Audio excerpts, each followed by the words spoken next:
Sa mundong ito, ang mga tao ay maaaring magkaroon ng kakaibang kakayahan sa pamamagitan ng pagkain ng prutas mula sa puno ng kasanayan, kaya kung sinuwerte ka ay maaari kang maging isang firebender o baka maging isang sword saint pa, pero pagdating kay Light ang nakuha niya lang ay ang pagiging isang nothing master. Noong araw na nakatakda nilang makuha ang kanilang mga kakayahan at papunta sina Light at ang kanyang kababatang si Lena sa simbahan para simulan ang seremonya, habang naglalakad ay masigla nilang pinag-uusapan ang mga kakayahang nais nilang makuha. Matagal ng pangarap ni Light na maging isang adventurer kaya't masaya na siya basta't makakuha siya ng kahit anong kakayahang may kinalaman sa pakikipaglaban, samantala si Lena ay hindi ganoon kapinipili kung anong kakayahan ang makukuha niya, basta't makakasama niya lang si Light.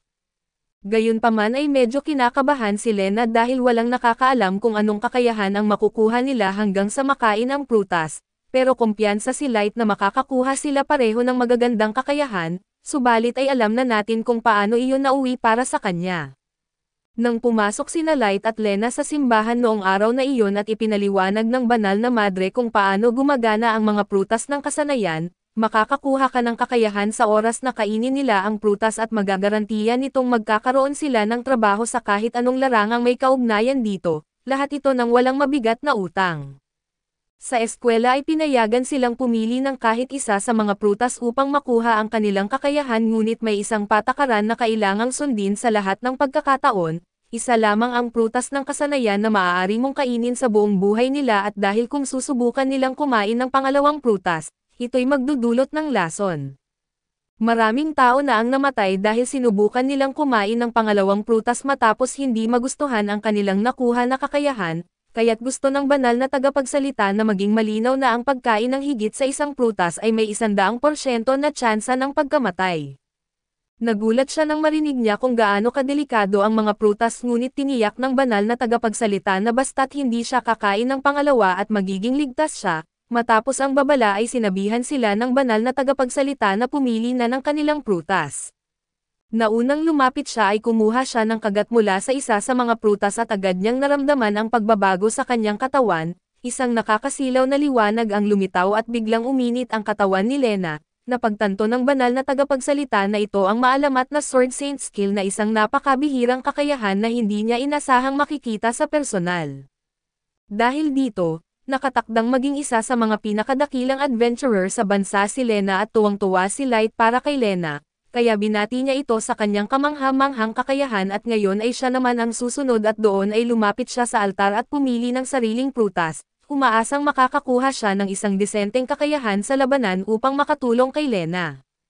Gayunpaman nang kagatin niya ang prutas at pumasok ang kakayahan sa kanyang katawan ay nalungkot siya nang marinig na ang nakuha niya ay isang insect master na kakayahan. Sinubukan ng banal na tagapagsalita na magbigay ng suporta ngunit malinaw na ang tanging laban na magagawa ni Light ay laban sa mga peste sa bukid.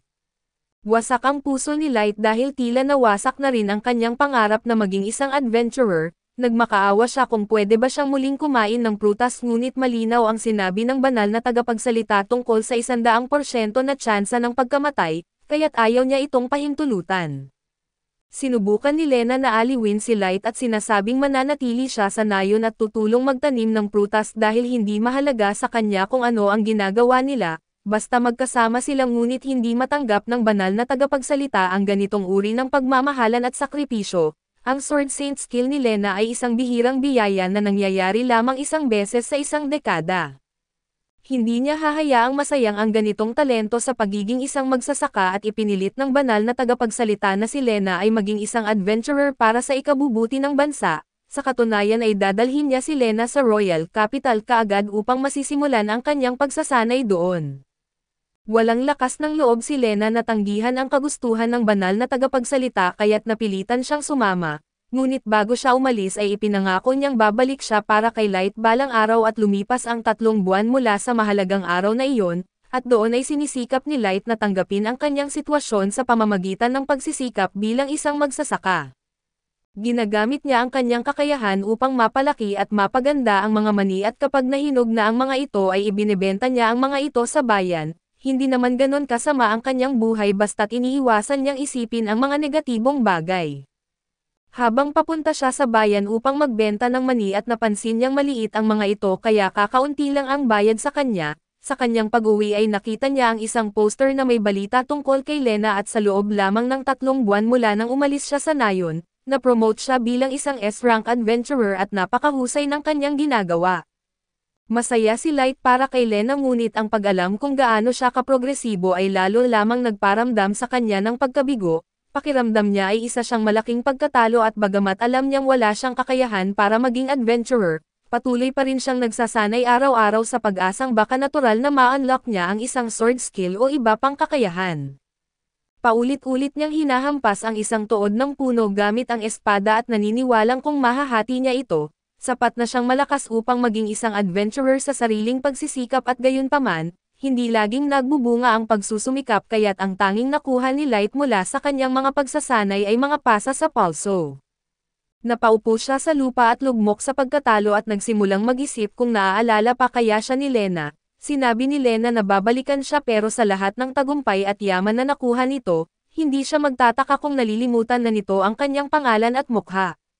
Biglang lumapit ang isang batang babae na nagngangalang Alo kay Light at dala ang isang tasa ng tubig para sa kanya. Si Alo ay halos ulila at dahil ayaw abalahin ng punong bayan ang sarili dito kaya't iniwan na lang siya sa pintuan ni Light isang araw. Nakita ni Light na wala nang mapupuntahan si Alo kaya't pinatuloy niya ito at mula noon ay magkasama na silang naninirahan.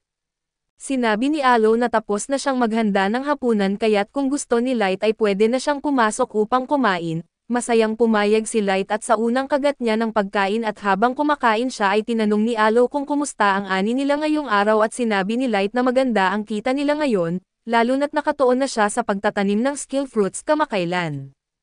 Pinapaalala rin niya na inilagay niya ang mga skill fruits sa mga kahon na malinaw na may markang bungo kaya't sa kahit anong sitwasyon ay hindi dapat kainin ni Alo ang mga iyon, hindi alam ni Alo na delikado pala ang mga skill fruits. Kaya't napakahalaga ng babala ni Light o sana nga naging mahalaga ito dahil sa isang oras na ang nakalipas. Naikumpisal ni Alo na ginamit niya ang ilang skill fruits upang gawin ang nilagang kanilang kinakain ngayon, biglang natarante si Light at nagtanong kung sigurado ba si Alo na gumamit siya ng skill fruits at tumatango si Alo, at ayon sa sinabi ng banal na tagapagsalita na ang pagkain ng pangalawang skill fruit ay tiyak na magdudulot ng kamatayan. Biglang naramdaman ni Light na umiinit ang kanyang katawan at may masakit siyang naramdaman sa dibdib, kaya't inakala niyang ito na ang kanyang katapusan at bumagsak siya sa sahig at sa kanyang huling hininga, humingi siya ng paumanhin kay Alo at sinabi niya na kasalanan niya ito dahil inasahan niyang maiintindihan ni Alo ang mga marka kahit hindi pa ito marunong magbasa. Habang nakahiga at naghihintay ng kamatayan napansin ni Light na parang ang tagal ng kanyang hinihintay, kaya bumangon siya at laking gulat niya nang makita niyang maayos ang kanyang kalagayan at napansin ni Alo ang litong ekspresyon ni Light, kaya tinanong niya kung ayos lang ito. Dito lalo naguluhan si Light at kumain siya ng pangalawang skill fruit na dapat ay nakamamatay pero bakit buhay pa rin siya. Biglang nakaramdam si Light ng matinding sakit ng ulo at naramdaman niya ang lakas ng isang bagong kakayahan na pumapasok sa kanyang katawan, kasabay nito si Alo naman ay biglang nakaramdam ng matinding kirot sa kanyang katawan.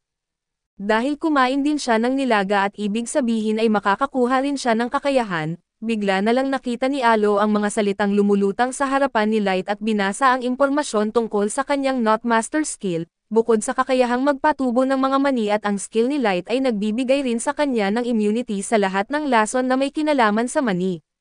Nagulat si Light at tinanong si Alo kung paano niya nalaman iyon at sinabi ni Alo na nakikita niya ang mga salitang lumulutang sa hangin, kaya't napagtanto ni Light na nakakuha si Alo ng appraisal skill at patuloy na binasa ni Alo ang impormasyon ni Light at binanggit nitong may pangalawa na itong kakayahan at ito ang Sword God. Ang Sword God skill ay lubos na nagpapalakas sa lakas ng pag-atake ni Light kapag may hawak siyang espada at pinapataas din nito ang kanyang resistensya sa mahika. Kung totoo ang sinabi ni Alo ay posibleng natupad na ang pangarap ni Light.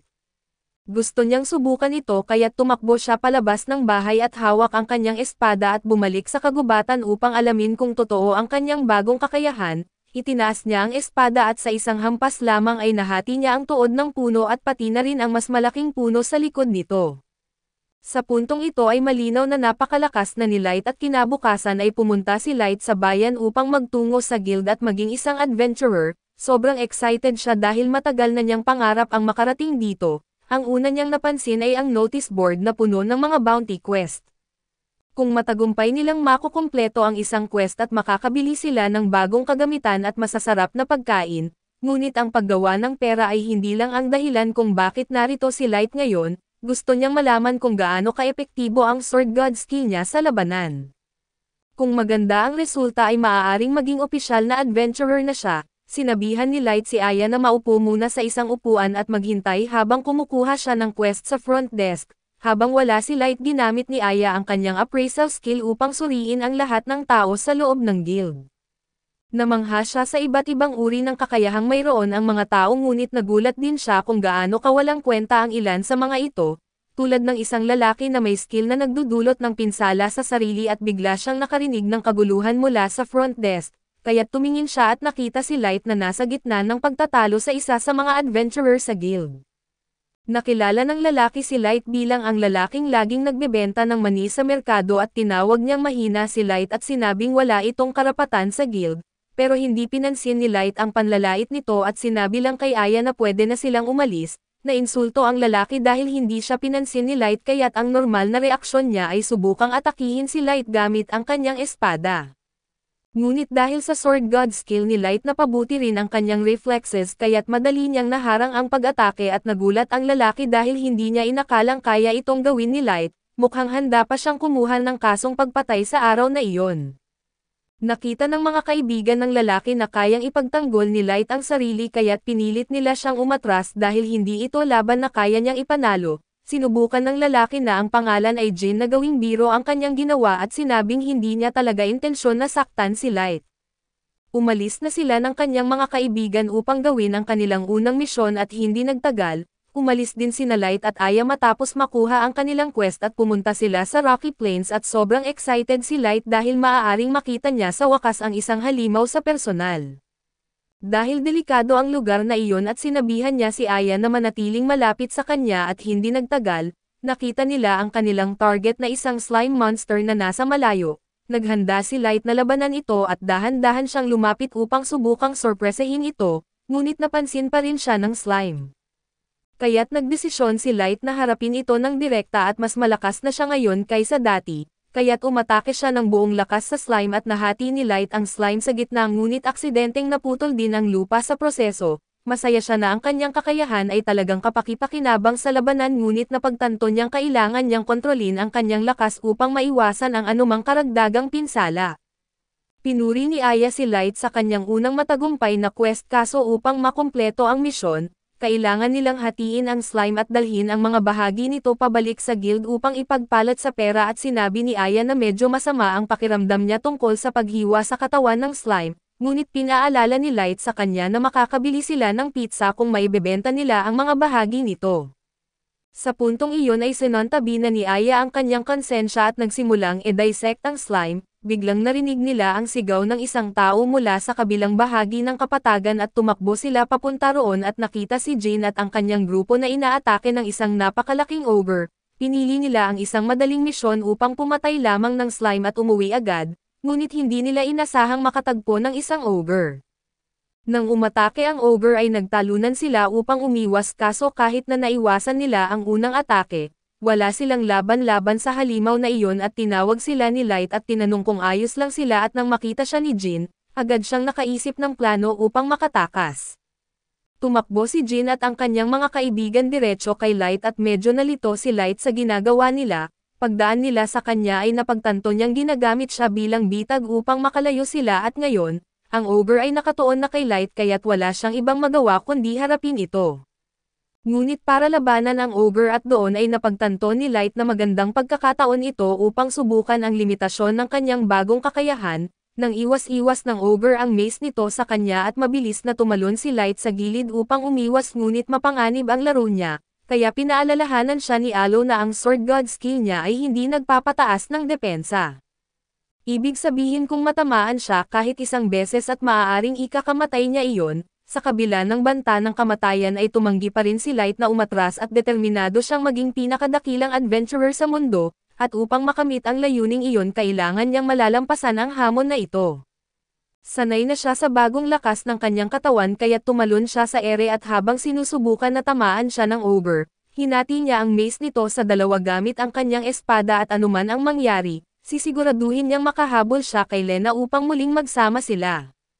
Sa isang mabilis na galaw ay ibinaba niya ang kanyang espada at pinutol ang ogre sa gitna at ang lahat ng ito ay nasaksihan ni Jin at ng kanyang mga kaibigan mula sa isang burol. Ilang sandali ang lumipas ay bumalik si Light sa guild upang ipagpalat ang kanyang mga nakuha sa pera. Hindi makapaniwala ang receptionist na nagawa niyang talunin ang isang ogre ng mag-isa. Bilang patunay ay ipinakita ni Light ang sungay ng ogre na dinala niya at bukod pa roon, sinabi ng mga kaibigan ni Jin na nakita nila ang lahat at sinigurado nilang nagsasabi ng totoo si Light. Naniniwala ang receptionist kaya't sinabihan si Light na maghintay sandali habang kinukuha ang kanyang gantimpala, samantala ay muling nagpasalamat ang mga kaibigan ni Jin kay Light sa pagsasagip sa kanila, bigla na lang nagtipon ang isang grupo sa harap ng guild kaya't tinanong ni Light kung ano ang nangyari. Ipinaalam sa kanya ni Jin na bumalik na ang S-rank party at ito ang parehong S-rank party na sinasalihan ni Lena, at ito ang unang pagkakataon na nakita niya ito sa loob ng 3 buwan at lumapit si Light kay Lena upang bumati, ngunit ang tugon ni Lena ay hindi ko kailanman nakilala ang lalaking ito sa buong buhay ko. Si Light ay lubos na nasaktan at hindi makapaniwala na nakalimutan siya ni Lena matapos lamang ang 3 buwan. Nakatingin lang siya ng walang kibo at nakabukas ang bibig at walang ideya si Aya kung anong problema, kaya sinubukan niyang pasayahin si Light at nagmungkahi na kumain sila ng pizza. Sinabi niya na tara na at magpizza tayo, ngunit nananatili pa rin siyang malungkot at dahil dito ay biniro ni Aya si Light na siya na lang ang uubos ng pizza kung hindi ito magpapakatino agad. Gumastos ng malaking pera si Light para sa pizza kaya't kahit na malungkot siya tungkol kay Lena, hindi niya hahayaang masasayang ito. Gayunpaman ay sobrang bilis niyang kumain kaya siya ay nabulunan at sa kabutihang palad ay may nag-abot sa kanya ng baso ng tubig para maibsan ang kanyang pagkabulunan. Tumangala siya upang pasalamatan ang taong tumulong ngunit laking gulat niya nang makita na si Lena pala ang tumulong sa kanya.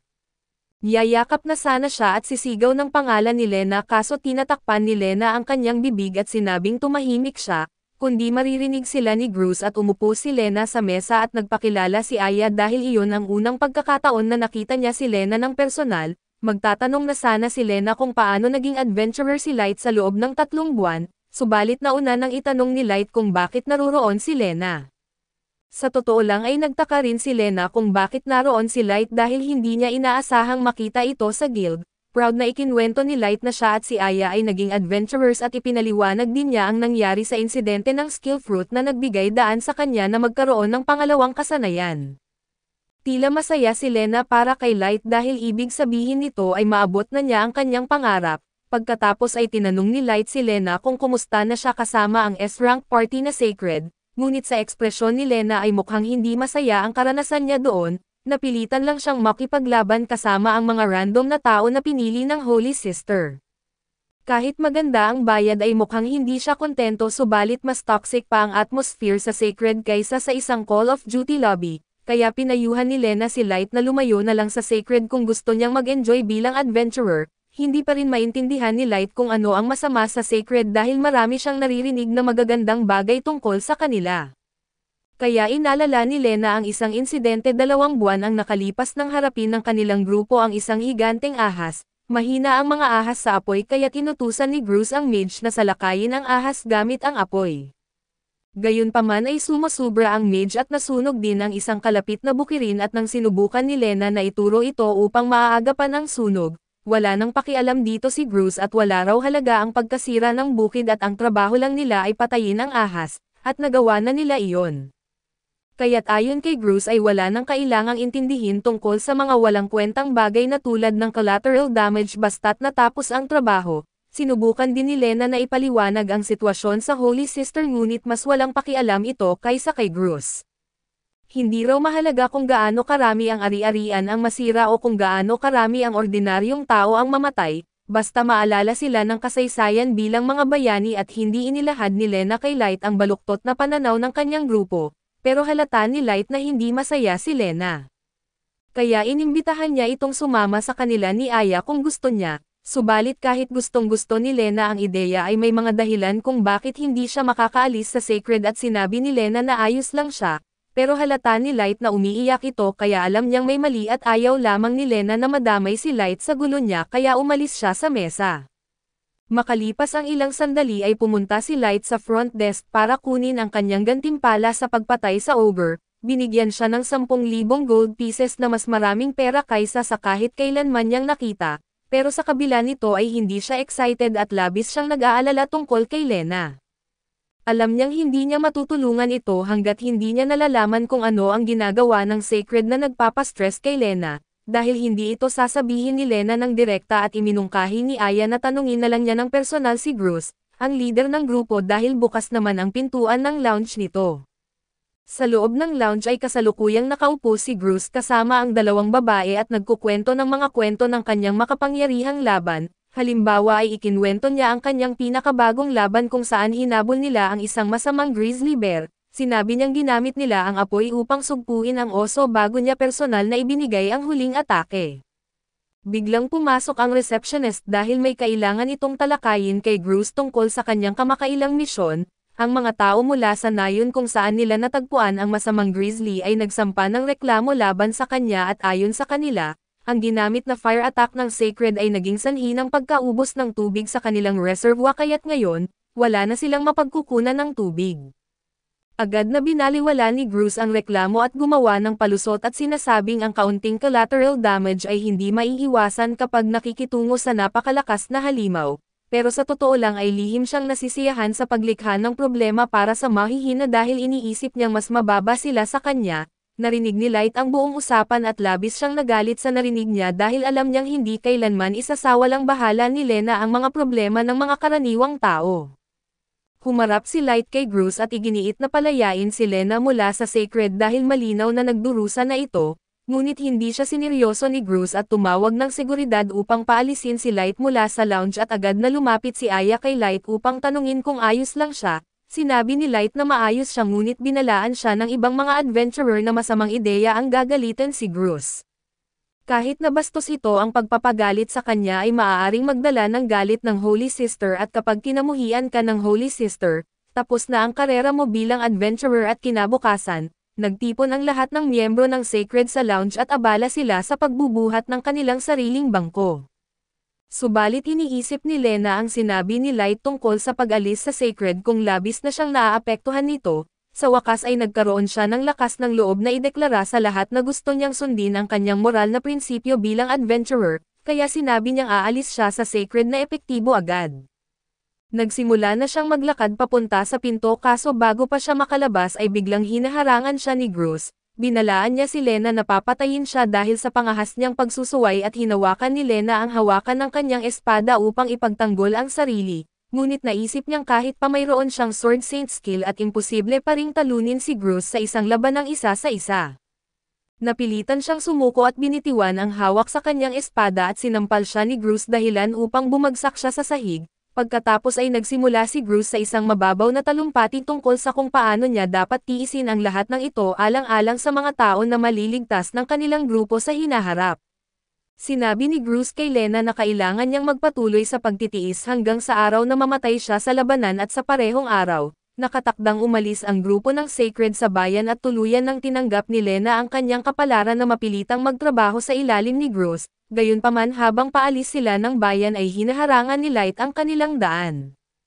Tinanong ni Bruce kung bakit hinaharangan ni Light ang kanilang daraanan at ipinahayag ni Light na naroon siya upang kunin ang kanyang kaibigan. Sinabi niya kay Lena na siya at si Aya ay nagbabalak manghuli ng mga halimaw at nais nilang isama siya. Pagkatapos ng lahat ay nagbigay sila ng pangako sa isa't isa na magiging adventurers silang magkasama at balak ni Light na tuparin ang pangakong iyon. Naalala ni Lena ang pangako at gustong-gusto niyang sumama kay Light, ngunit wala siyang lakas ng loob na kalabanan si Bruce kaya't hiniling niya kay Light na iwan na lamang siya para hindi ito masaktan. Dahil tinanggihan ni Lena ang alok ni Light ay sinubukan ni Bruce na paalisin na ito. Subalit hindi pa rin sumusuko si Light at sa halip ay idineklara niya na nais niyang hahamunin si Bruce sa isang duelo para sa kalayaan ni Lena at sa una, tinanggihan ni Bruce ang hamon dahil wala raw siyang dahilan para labanan ang isang walang kwentang tao. Ngunit nang sinubukan siyang e-provoke ni Light at tinanong kung natatakot ba siyang matalo sa isang walang kwenta, hindi napigilan ni Bruce ang kanyang galit sa kahihiyan na iyon.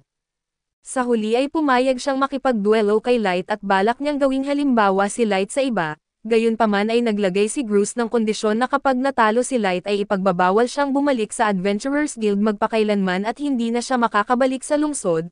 Pumayag si Light sa mga kondisyong iyon kaso sinubukan ni Lena na kumbansihin siyang umatras dahil naniniwala siyang walang laban si Light kay Bruce sa isang sword fight.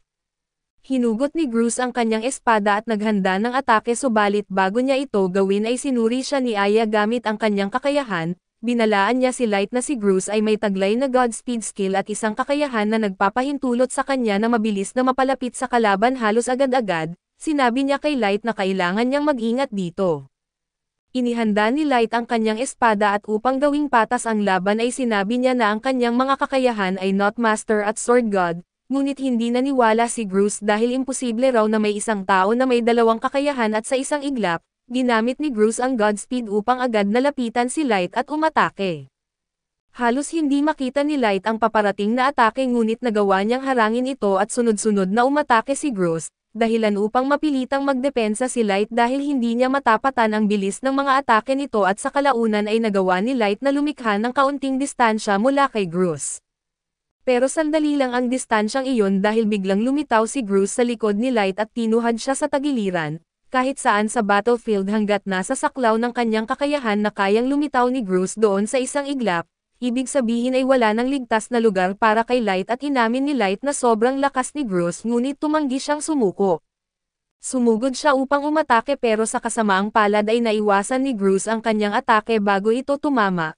Habang wala sa balanse si Light ay winasak ni Bruce ang kanyang espada at sa pagkasira ng espada ni Light, halos tapos na ang laban pero dahil mapagbigay si Bruce sa araw na iyon ay inalok niya si Lena ng isang kondisyon.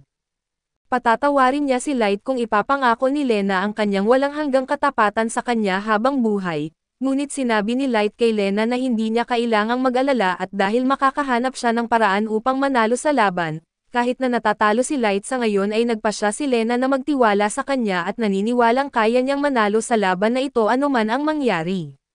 Naiirita na si Bruce sa kanilang pagiging walang galang kaya't plano niyang patayin si Light sa susunod niyang atake. Wala pa ring espada si Light kaya tumingin siya sa paligid upang maghanap ng pamalit.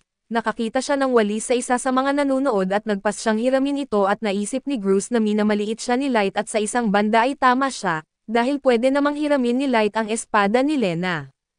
Gayunpaman ay may buong kumpiyansa si Light na kaya niyang talunin si Bruce gamit ang walis na iyon. Inisip niya ang walis bilang espada at naghanda para sa mga atake ni Bruce at dati ay natatalo si Light dahil masyado siyang nakatingin sa mga galaw ni Bruce, ngunit ang sword god skill niya ay nagbibigay sa kanya ng kamangha-manghang reflexes. Sa pagkakataong ito ay nagdesisyon siyang hayaan ang kanyang katawan na kumilos ng kusa at umatake sa tamang sandali. Salamat sa pagbabago ng kanyang estratehiya at agad na nakarespond ang katawan ni Light nang makapasok si Bruce sa kanyang saklaw. Ginamit niya ang walis para hampasin si Bruce sa mukha ng sobrang lakas na dahilan upang maitulak ito papunta sa isang pader na gawa sa ladrilyo. Si Bruce ay napalipad at sumubsob sa malamig na sahig at opisyal nang si Light ang nanalo sa kanilang duelo. Upang gawing malinaw ang punto ay humarap si Light sa iba pang miyembro ng Sacred at sinabi sa kanila na kung susubukan nilang guguluhin si Lena muli ay kakaharapin nila siya.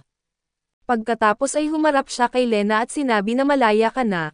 Muli niyang inimbitahan si Lena na sumama sa kanyang grupo at masaya itong tinanggap ni Lena at isang linggo na ang lumipas mula sa duelo ni Light kay Bruce, ay hindi gaanong nagbago ang mga bagay at patuloy pa rin niyang pinalago ang kanyang mga kasanayan, ngunit ngayon ay kasama na niya si Lena kaya mas masaya siya. Si Lena naman ay naghanda ng tanghalian para sa lahat at habang kumakain ay tinanong ni Lena si Light tungkol sa mga sugat na natamo nito habang nakikipaglaban kay Bruce. Sinabi ni Light na magaling na siya at handa nang sumama kay Lena sa isang misyon, para sa kanya ay tila ito ang katuparan ng kanyang pangarap. Ngunit may isa pang problema ay paminsan-minsan ay dumadalaw kay Lena ang isang kinatawan na ipinadala ng Holy Sister. Sa nakaraang linggo ay sinusubukan ng kinatawang ito na kumbansihin si Lena na makipagkita sa Holy Sister upang talakayin ang kanyang desisyon na iwan ang Sacred. Ngunit sinabi ni Lena na wala nang kailangang pag-usapan dahil walang makakapagpabago ng kanyang desisyon. Sa kasamaang palad dahil kinasasamaan nila ng loob ang Holy Sister at sila ngayon ay target ng kanyang galit, dahil dito kapag pumunta sila sa guild upang pumili ng misyon at ang mga ibinibigay sa kanila ay puro mahihirap at hindi ka nais-nais na trabaho, tulad ng pagpatay ng mga daga sa imburnal. Mababa ang bayad sa mga trabahong ito kaya't magiging mahirap ang kanilang kalagayang pinansyal, ngunit hindi mukhang malungkot si Lena dahil nakakatulong siya sa mga tao sa tunay na paraan na tulad ng pagtulong sa pagbuo ng mga nasirang bahay, paglilinis ng mga imburnal o paghahanap ng nawawalang pusa. Sa pagtatapos ng araw ay kumita lamang sila ng 100 coins na halos sapat lamang para sa 3 pizza. Kahit mababa ang bayad ay mas masaya si Lena ngayon dahil napasaya niya ang mga tao, si Light naman ay nag-e-enjoy ng higit pa kaysa dati. Samantala sa katedral ng Holy Sister at sinabi niya sa kanyang assistant na balak niyang bigyan ng isang tunay na trabaho ang bagong grupo ni Lena, ngunit ang trabahong ito ay isang S-rank mission na isa sa mga pinakamahirap na misyon na maaaring gawin, at maaaring lihim niyang inaasam na mapahamak si Light sa proseso. Kinabukasan sinabi ni Lena sa dalawa na may trabaho silang natanggap na para talaga sa kanila, naghanda ang tatlo para umalis at si Aya ang nag-asikaso ng mga pagkain at matapos niyang mag-impake ay tinanong niya ang sarili kung magiging kapaki-pakinabang ba ang mga prutas na dala niya, habang nakatingin sa kahon na puno ng mga skill fruits. Habang nasa kalagitnaan ng kanilang paglalakbay ay unti-unting lumalapot ang hamog sa kanilang daraanan na dahilan para halos hindi na sila makakita. Ipinakita ni Lena ang mapa sa kanila at sinabing dapat malapit na sila sa malaking kastilyo na kanilang pupuntahan, nahanap nila ito pagkatapos magmasid ng mas maigi. 3 oras bago ito ay dumating sila sa guild reception para kumpirmahin sa receptionist na tatanggapin nila ang trabaho. Sinabi nito na limitado ang oras nila para sa trabaho at nilinaw na wala silang alam tungkol sa nilalang na kailangang hulihin na hindi pa nga nila sigurado kung isang halimaw nga ito. 2 buwan na ang nakalipas nang ipadala ang isang adventuring party sa Northmont Valley region para magsagawa ng survey tungkol sa densidad ng mga halimaw, ngunit hindi na sila nakabalik at ang mga adventurer na ipinadala para hanapin sila ay nawawala rin isa-isa at hanggang ngayon, 18 adventurers na mula sa ranggong A hanggang B ang nawawala. Nang suriin ni Lena ang listahan ng mga nawawala ay nakilala niya ang ilan sa kanila dahil sila ang nagturo sa kanya ng maraming bagay noong baguhan pa siya. Sinabi ng receptionist na ang tanging alam nila ay lahat ng nawawala ay nagtungo sa mansyon ng dating konde ng Montes, isang manor na itinayo 30 taon na ang nakalilipas ng isang mayamang adventurer. Walang nakakaalam kung anong kakayahan ang taglay ng konde dahil sa matagal na itong patay at ang manor ay lubos ng napapabayaan. Para matapos ang misyon ay kailangan nilang hanapin ang mga nawawalang adventurer at alamin ang dahilan ng kanilang pagkawala. Bagamat maraming high-rankang parties na ang nawala at ang mga leader ng guild ang nagtalaga ng rank para sa quest kaya't wala silang magagawa tungkol dito. Pakiramdam ni Lena ay may kakaiba sa trabahong ito at sinabi niya kay Light na baka masyadong delikado ito, ngunit makikita sa mukha ni Light ang pananabik dahil gusto niyang sumama at tinanong ng receptionist kung sasama ang batang babae at ipinaliwanag ni Light na taglay nito ang appraisal skill kaya't mapagkakatiwalaan ang kanyang kakayahan. Dahil sa reaksyon ng receptionist at nilinaw ni Light na aksidente niyang nakain ang isang skill fruit, balik sa kasalukuyan ay nagpatuloy ang tatlo sa kanilang paglalakbay at ang tatlo ay dumaan sa isang mapanganib na daanan sa Rocky Mountains upang makarating sa manor, gayunpaman sa sandaling nawala ng pokus si Aya at ang gilid ng bangin na kinatatayuan niya ay biglang bumigay. Dahil dito ay nahulog siya sa bangin pero nagawang suluhin ni na Light at Lena at nailigtas silang tatlo nang gamitin ni Light ang kanyang kakayahan para maiwasan ang pagbagsak at ligtas silang nakarating sa lupa. Bagamat nakaramdam ng ginhawa, agad na nag-ingat ang dalawang babae nang mapansin nila ang panganib sa paligid. Sa loob lamang ng ilang segundo ay napapalibutan na sila ng mga halimaw at madaling natalo ni Light ang isa sa mga ito, pero nang tingnan niya ng mabuti napansin niyang mga adventurer ang mga ito. Ipinaliwanag ni Aya na sila ay mga undead na mga taong naging halimaw. Kapag kinagat nila ang isang buhay na tao ay nagkakaroon ng panibagong undead kaya't kailangan nilang maging maingat, hindi lang iyon taglay rin ng mga undead ang kanilang mga kakayahan bilang dating adventurer, kinumpirma ni Lena at sa tulong ni Aya na sila nga ang mga nawawalang adventurer na hinahanap nila. Bagamat hindi komportable si Light nag-alinlangan siyang saktan ang mga kapwa-adventurer kaya't hindi siya nakapag-react agad nang atakehin siya ng isa, nailigtas siya ni Lena na walang pag-alinlangan at sinabi sa kanya na nauunawaan niya ang kanyang pag-alangan, pero hindi nila maaaring iwan ang mga ito sa ganoong kalagayan na kailangan nilang kumilos. Sinabi rin ni Lena na kailangan nilang pumasok sa manor dahil posible pa ring may mga nakaligtas, ngunit sa pagpasok nila ay mas malaking grupo ng undead adventurers ang kanilang natagpuan, habang nakikipaglaban si Lena ay napansin ni Light kung paano mabilis na nagbabago ang estilo ng kanyang mga atake depende sa uri ng kalaban. Ang puso ang kahinaan ng mga undead na mukha pa ring tao at habang ang mga nabubulok na kalansay ay kailangang mataga, parehong mataas na antas ang Sword Saint at Sword God na kakayahan pero bagamat mas malakas ng kaunti ang Sword God, hindi pa ito lubos na naisa sa puso ni Light. Dahil dito ay ilang hakbang pa rin ang lamang ni Lena sa kanya at gayunpaman ay hindi ibig sabihin nito na maaari siyang magpahinga. Nagsimula na rin siyang lumaban sa mga undead na sa isang sandali ay may undead na nagtangkang umatake kay Aya mula sa likod. Ngunit nang sundin niya ang tagubilin ni Lena na yumukod at mabilis niyang naabot ang kalaban at napatay ito gamit ang isang saksak, napagtanto ni Light na ginagawa nila ito upang protektahan si Aya kaya't kahit isang saglit ng kahinaan ay maaaring maging delikado. Bago sila umakyat sa ikalawang palapag ay binanggit ni Light na may 18 na nawawalang adventurer, pero nakakita na sila ng mas marami pang undead kaysa doon na hindi niya maunawaan kung ano ang nangyayari. Sinabi ni Lena na posibleng may ibang undead na dati nang naroon at sumama lamang pero kakaiba pa rin ang sitwasyon. Habang paakyat ay napansin ni Light ang isang malaking portrait na nagbigay ito sa kanya ng ideya kung sino ang Konde ng Montes, samantala isang misteryosong babae ang pinagmamasdan sila mula sa malayo. Malinaw niyang alam ang tungkol sa kanyang mga bagong bisita at hinikayat silang magpatuloy. Ayon sa kanya ay hindi pa maaaring magsimula ang lahat hanggat hindi dumarating ang espesyal na panauhin at ito ang Fruit Master na si Light. Habang naglalakad ang grupo sa isang malaking pasilyo ay iniisip na ni Draw kung anong uri ng rondo ang nais niyang gamitin upang tapusin ang buhay ni Light. Biglang may tumalon na undead mula sa kanilang blind spot ngunit mabilis itong natalo ni Light dahil sa kanyang mahusay na reflexes. Sa ilang segundo lamang ay napapalibutan na sila ng mga halimaw. Tumayo sina Light at Lena nang magkasandal para matakpan ang anumang blind spot. Napansin ni Light na ang mga halimaw sa palapag na ito ay kumikilos ng mas kakaiba na mas matalino at mas organisado. Agad niyang binalaan si Lena na mag-ingat at ginamit naman ni Aya ang kanyang appraisal skill at nalaman niyang ang mga undead ay na-tame. Ibig sabihin ay mayroong may kontrol sa kanila at doon napansin ni Light ang mga hibla ng sinulid na patungo sa dulo ng pasilyo. Ipinaliwanag ni Aya na ang mga hibla na iyon ang ginagamit upang magpadala ng magic power, kaya't ang kanilang masamang amo ay maaaring nasa dulo nito.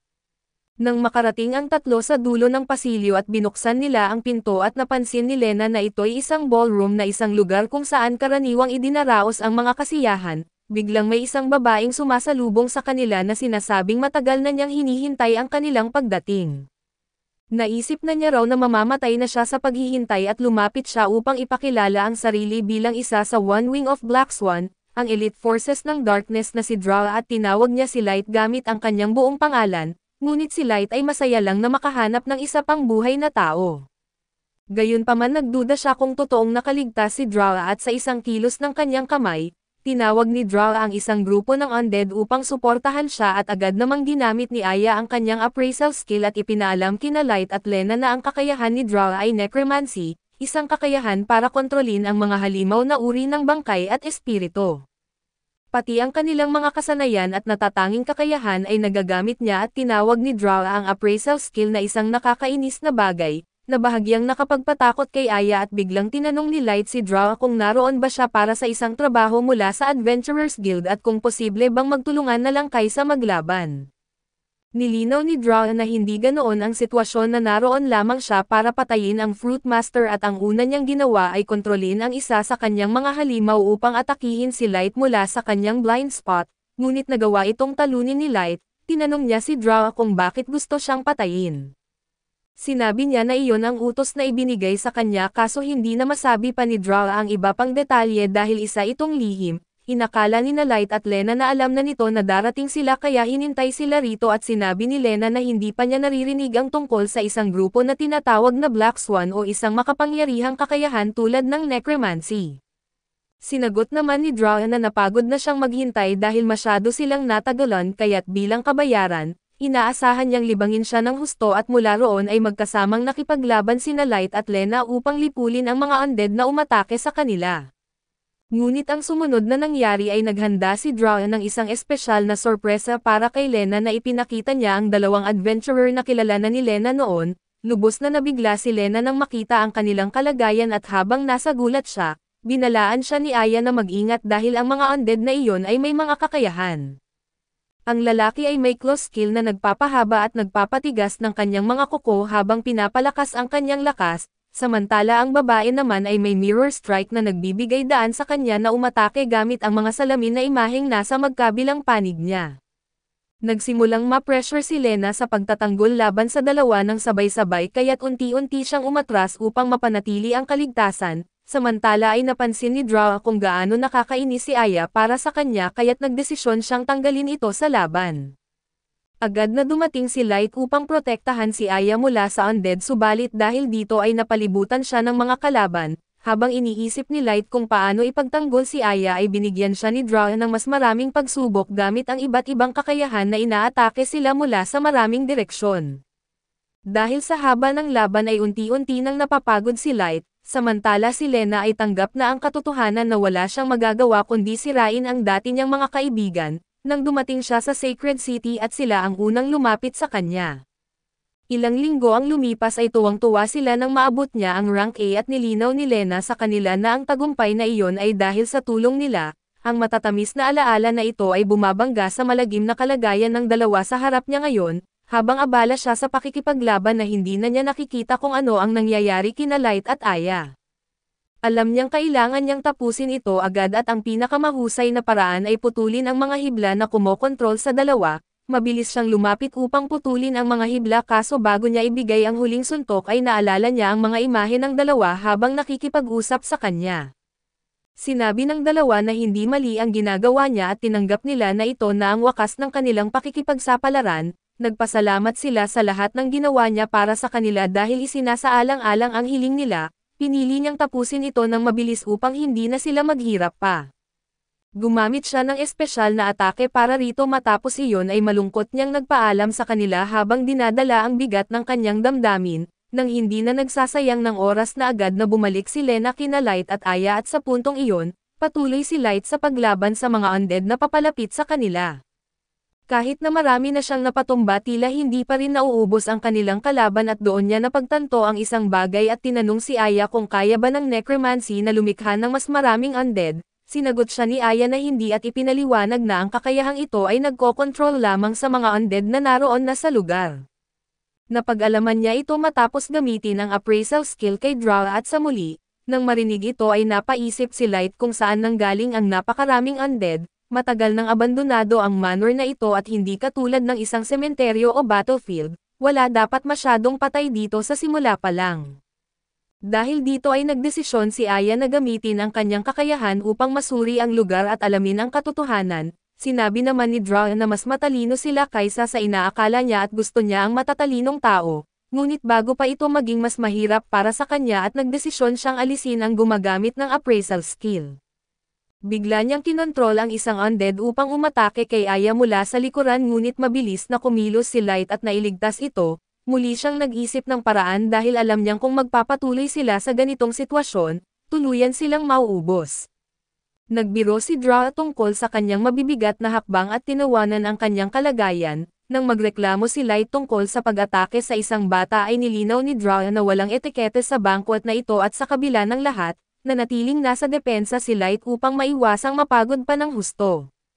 Para masigurong ligtas si Aya ay pinakapit niya ito sa kanyang likod at ipinakita ang kanyang determinasyon na ipagtanggol siya sa ganitong paraan. Ngumiti si Draw habang pinapanood ito at inisip na nakakatuwa ang ginagawa ni Light, habang pinapanatili niyang napapalibutan sila ng undead. Samantala sa ibang eksena ay makikita ang isang banal na kapatid na babae na tila nasisiyahan habang pinagmamasdan ang isang mahiwagang salamin. Sa salamin ay makikitang unti-unting nagaganap ang isang lunar eclipse. Tinanong siya ng kanyang tagapaglingkod kung ano ang nakita niya. Sinabi niyang may anino na lumalamon sa buwan na isang bagay na kahit ang a priori ay walang laban dito. Buong sigasig na nakipaglaban si Lena at determinado na tapusin ang mga undead na umaatake sa kanya upang matulungan sina Light at Aya. Samantala ay hinimok ni Light si Aya na alamin ang pinagmulan ng tila walang katapusang daloy ng mga undead. Nalulula si Aya sa dami ng kanilang kalaban at inamin niyang hindi niya matukoy kung saan nagmumula ang mga ito. Napagtanto nilang kailangan nila ng mas malinaw na tanaw sa labanan at doon ay tumalon si Light papunta sa isang napakalaking chandelier na nakasabit sa kisame ng kastilyo. at hinihila si Aya pataas upang magkaroon ito ng mas malinaw na vantage point. Habang hirap na kumapit ay inutusan niya si Aya na magmadali at mula sa mataas na posisyon, sinuri ni Aya ang kaguluhan sa ibaba at sa wakas ay napansin ang isang undead figure na naglalabas ng makapangyarihang sama ng aura, walang iba ito kundi si Count Montes mismo. Napansin ni Dara ang natuklasan ni Aya at ngumiti ng may kumpiyansa at hindi natitinag at biglang, lumitaw ang isang nakakatakot na nilalang sa tabi nila at agad na nakilala ito ni Aya bilang ang Reaper of Souls at binalaan ang grupo tungkol sa nakamamatay nitong kapangyarihan, sino mang madikit dito ay magiging undead din. Naglunsad ng isang nakamamatay na atake ang Reaper subalit nakaiwas ng bahagya ang grupo at habang inoobserbahan ang galaw ng Reaper, mabilis nilang natukoy na hindi lamang si Dara ang kumokontrol dito kundi pati na rin sa iba pang mga undead. Ibinunyag ni Dara ang katotohanan ng may mapanuyang ngiti, ang Reaper ay pinatawag mismo ni Count Montes at sabi niya na ang bayani na dating adventurer, ay naging isa na ngayong undead puppet ng mismong halimaw na kanyang tinawag. Isang trahedyang wakas para sa isang tinatawag na bayani at habang pinagsasama-sama ang mga piraso ng palaisipan, idineklara ni Light na ang mga nawawalang adventurer ay malamang na nabiktima lahat ng Reaper na ipinatawag ni Count Montes. Kinumpirma ito ni Dara sabay sabing may madilim na tawa, iginiit niya na bawat adventurer na pumasok sa kastilyong ito ay nahulog sa bitag na ito, ang Reaper ang nagtiyak na sila'y naging bahagi ng walang katapusang bangungot na ito. Niyanig si Light at nagtanong bakit ang isang bayani tulad ni Count Montes ay magtatawag ng ganitong nakakatakot na nilalang, mapanuyang sumagot si Dara at napaka-inosente ni Light na palaging handang makita lamang ang kabutihan sa mundo, nang igiit ni Light na magbigay si Dara ng tamang paliwanag at nagbago ang tono nito habang isinasalaysay ang trahedya ng Count.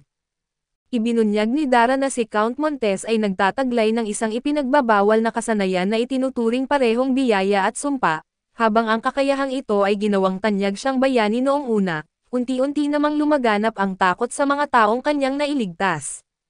Kumalat ang mga usap-usapan ng kawalan ng tiwala at paano kung gagamitin ng Count ang kanyang kakayahan upang magtawag ng mga halimaw laban sa kanila, paano kung babaliktad siya sa mga taong kanyang protektahan at tumubo ang paranoia at ipinagkanulo siya ng mga tao, itinaboy siya palabas.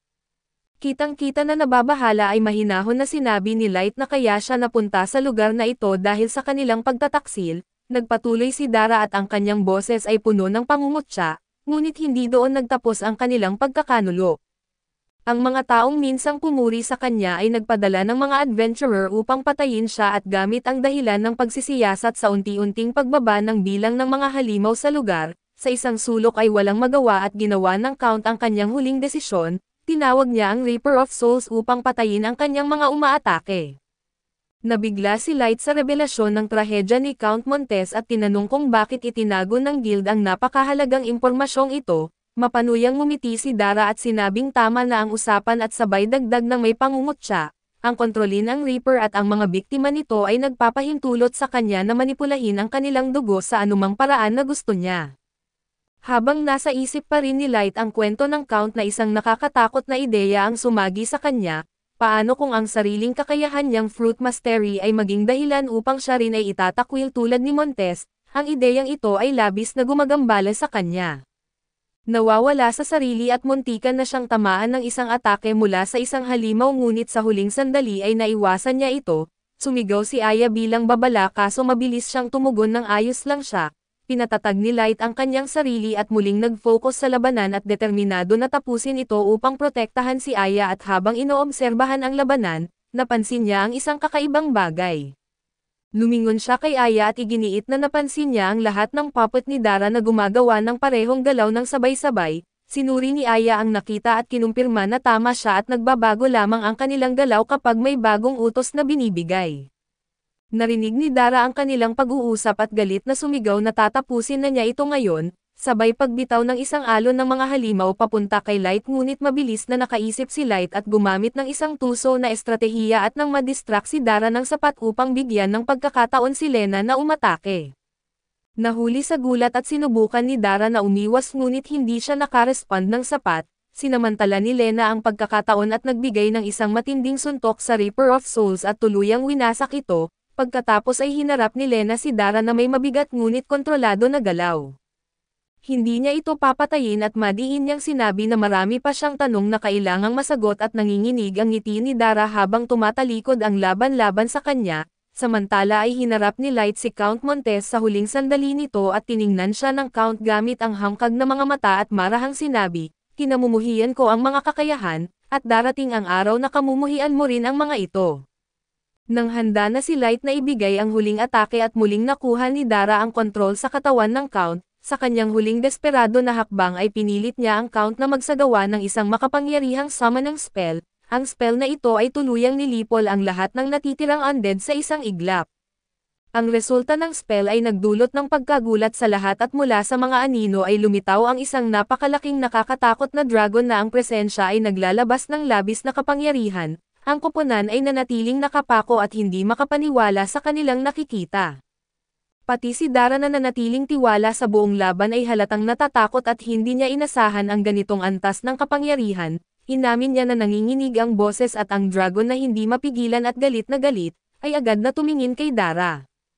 Wala itong pag-alinlangan sa paglulunsad ng isang napakalakas na atake na nagpalipad sa kanya sa kabuuan ng silid. Naging malinaw na kahit si Dara ay hindi kayang kontrolin ang halimaw na ito at napabulala si Lena na isang masamang dragon at hindi niya akalain na totoo sila at may alam ba sila tungkol dito. Habang pilit bumangon mula sa atake ay mahinang sumagot si Dara na narinig niya lang ang tungkol sa kanila. Napakadelikado ng mga dragon na ito na kahit ang mga elite adventurer ay bihirang makaligtas kapag nakasalubong nila ito, maraming S-rank adventurer ang bumagsak sa ganitong klase ng nilalang. Sinubukan na mapakalma ni Light ang grupo at matapang na sinabi na makakahanap sila ng paraan para harapin ito. Ngunit binalaan siya ni Aya na nanginginig ang boses na kailangan nilang tumakas kaagad at ang dragon na ito ay hindi tinatablan ng kahit anong atake, ang labanan ito ay walang kabuluhan. Sa kabila ng babala ay buong tapang na sumugod si Light sa dragon at sinugod niya ito gamit ang lahat ng kanyang lakas, ngunit ang kanyang espada ay nabasag nang tumama ito sa mga kaliskis ng dragon, gumanti ang dragon ng isang mabangis na atake at sa huling sandali ay naiwasan ni Light ang pagdurog sa kanya. Lahat ay nanatili sa pagkagulat sa sobrang lakas ng dragon at napagtanto ng grupo na ang pagtalikod sa dragon ay tiyak na magdadala sa kanilang pagkatalo. Naiipit sa kawalang katiyakan at hinihigpitan ni Lena ang kanyang kamao at sinabi niya na kailangan nilang magtagumpay anuman ang mangyari. Habang nagpapatuloy ang laban sa dragon ay inihayag ni Aya ang isang skill-granting fruit na matagal niyang itinago. Iniabot niya ito kay Light at hinimok siyang kainin ito at naniniwalang maaaring iyon ang magbibigay sa kanila ng lakas na kailangan upang mabaliktad ang laban. Ngumiti si Light, matatag ang loob at iginiit kailangan nilang subukan at samantala si Dara ay bagaman bahagyang may malay pa ay mahinang bumungisnis at mapanuyang sinabi, "Napakahusay ka mahalan dahil nakapagpatawag ka ng halimaw na hindi ko kayang kontrolin." Ang kanyang sarkastikong pagtawa ay naputol nang biglang lumitaw ang isang anino sa kanyang likuran, walang imik at binuhat ng anino si Dara at naglaho sa mga anino na iniwan na mag-isa ang grupo upang harapin ang dragon. Pabalik sa grupo ay hinarap ni Lena si Aya na may gulat sa kanyang mukha at nagulat at napatanong kung bakit siya may skill-granting fruit. Tanong niya at doon ay umamin naman si Aya na dinala niya ito dahil inakala niyang baka kailanganin nila ito. Bago pa magpatuloy ang pag-uusap at naglunsad muli ng isang napakalakas na atake ang dragon. Idineklara ni Light na wala ng ibang paraan kundi gamitin ang prutas at nag-alala si Lena at tumutol. Hindi nila alam kung anong kakayahan ang makukuha niya dito at baka ito'y sumalungat sa kanyang kasalukuyang kakayahan, dagdag ni Aya na maaaring magbigay ito ng isang ipinagbabawal na kakayahan. Hindi natitinag at matatag na sinabi ni Light na wala ng ibang paraan para manalo at sa huli ay umatras si Lena at kinain ni Light ang prutas. Pagkakain niya nito ay bumagsak si Light sa lupa at humahawak sa kanyang katawan habang isang matinding pakiramdam ang nararamdaman niya. Hindi tumigil ang dragon sa pagsalakay at patuloy itong nagbibitaw ng malalakas na atake at lumapit si Lena. Hinarap ang mga atake ng dragon gamit ang kanyang espada upang protektahan ang kanyang mga kasamahan. Ginamit ni Aya ang kanyang evaluation skill at mabilis na natuklasan ang epekto ng prutas at ang nakuha ni Light ay ang insect resistance skill, na lubos na walang silbi sa kanilang kasalukuyang sitwasyon.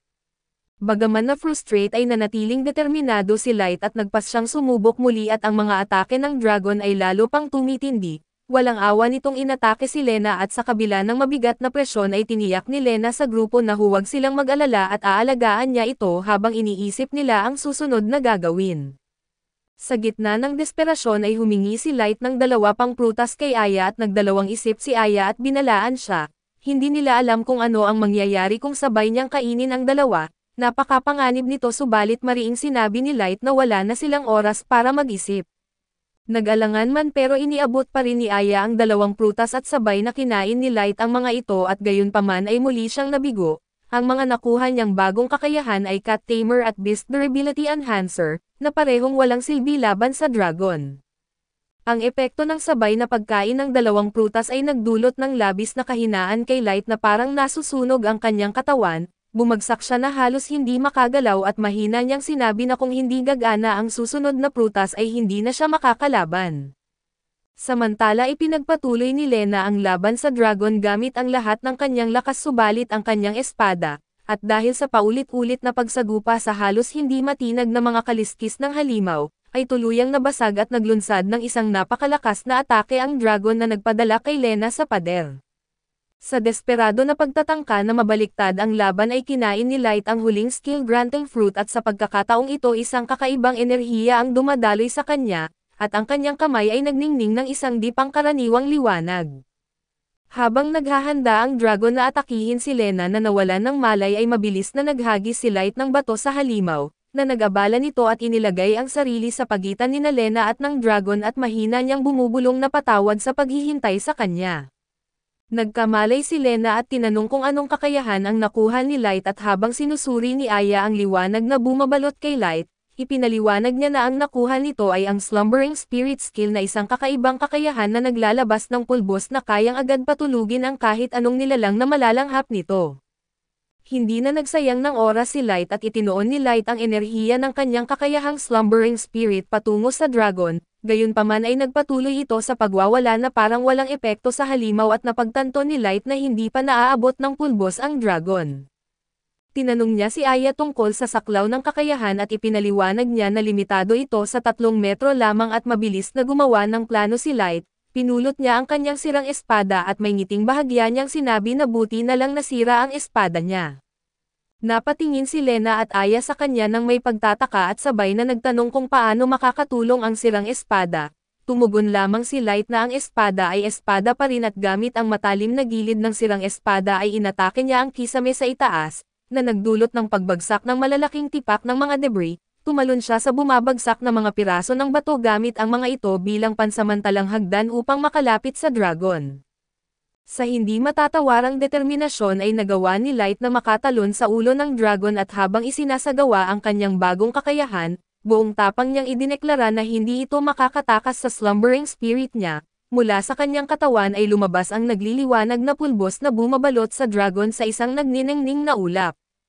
Sa loob ng ilang sandali ay unti-unting nanghina ang higanteng nilalang at tuluyang bumagsak ito sa isang malalim at walang galaw na pagkakatulog. Nagbunyi ang grupo sa wakas at napagtatantong nasupil na nila ang halimaw at nagkaroon ng pagkakataong makatakas.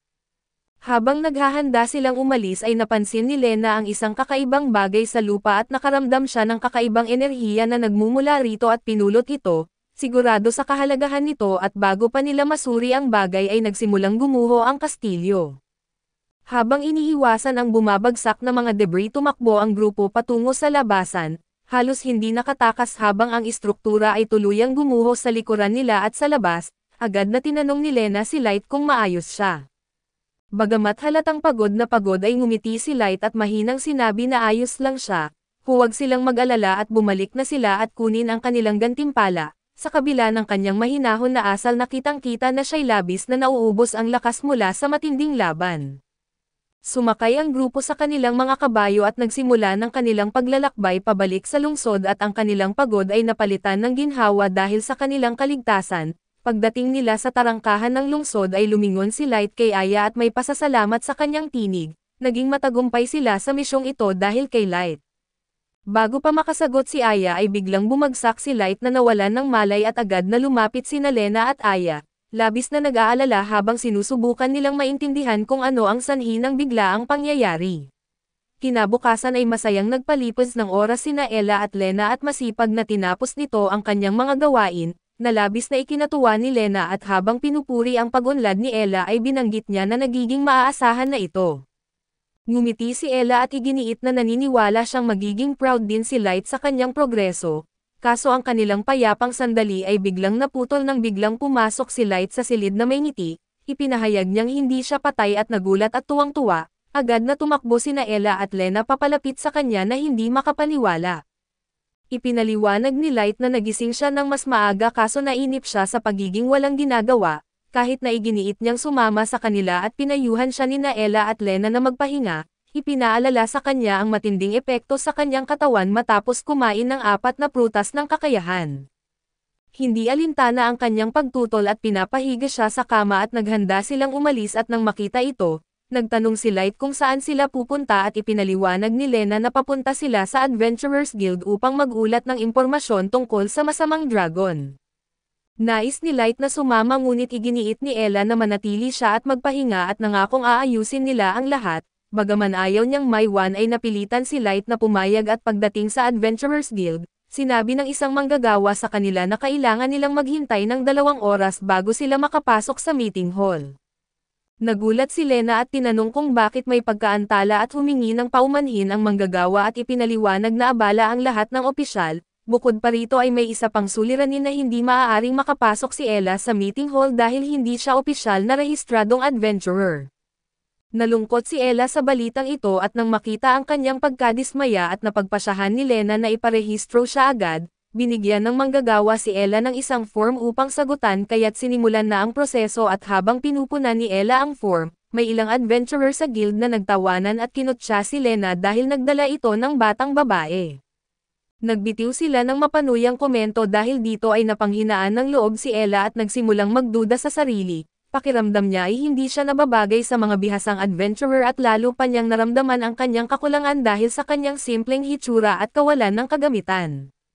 Napansin ni Lena ang pagkabalisa ni Ella at nginitian siya ng may pagmamahal na sinabing mahalaga ang kanyang kakayahang appraisal ng mga bagay kaya tiyak na nararapat siyang naroon, habang iniisip ang sitwasyon ni Ella at napagtanto ni Lena na nahihiya ito dahil pakiramdam niya ay masyado siyang bata at kulang sa gamit kumpara sa iba. Upang pasayahin siya ay iminungkahi ni Lena na mamili sila habang naghihintay ng kanilang pagpupulong. Nag-alinlangan si Ella at ipinaliwanag na wala siyang pera ngunit tinawag siya ni Lena na parang isang nakababatang kapatid at nangakong bibigyan siya ng maayos na gamit bilang regalo.